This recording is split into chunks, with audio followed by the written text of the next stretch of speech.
municipal, Monsieur le député de Bonaventure. Monsieur le Président, avec l'abandon par le gouvernement libéral du programme de création d'emplois en forêt, ce sont 6 millions de moins pour les travailleurs forestiers du Bas-Saint-Laurent et de la Gaspésie. Lors de sa tournée régionale qui s'appelait « Faire plus », le ministre s'est fait interpeller pour maintenir les budgets en forêt privée. Or, la seule réponse qu'il avait à donner aux forestiers est une coupe de 30 % de leur budget. À New Richmond, c'est plus de 500 travailleurs qui l'attendaient pour lui faire comprendre l'importance de la forêt privée, gagne-pain de plusieurs centaines de familles. Monsieur le Président, on a dans nos tribunes des gens qui vivent de la forêt privée et qui sont extrêmement inquiets de leur avenir. Est-ce que le ministre peut leur annoncer qu'il va rétablir les budgets dédiés à la forêt privée en Gaspésie et au Bas-Saint-Laurent? Monsieur le ministre des Forêts.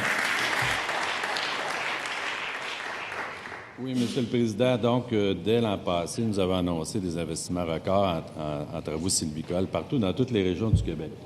Puis, en fait, c'était plus que n'importe quel parti pu faire avant. Ça s'est traduit dans toutes les régions du Québec par une amélioration, donc, des enveloppes pour les forêts publiques. Maintenant, quant à la forêt privée, donc le ministère aussi a été mis à contribution et on a maintenu depuis l'an passé aussi l'enveloppe de 28,5 millions pour les agences de forêt privée qui se traduisent autant pour la Gaspésie puis le Bas-Saint-Laurent.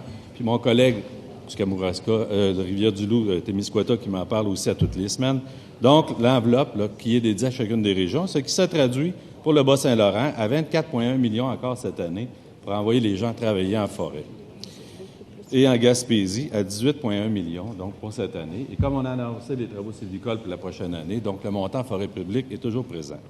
Maintenant, en forêt privée, dans le Bas-Saint-Laurent, il y a quelque chose de particulier pour lequel on travaille.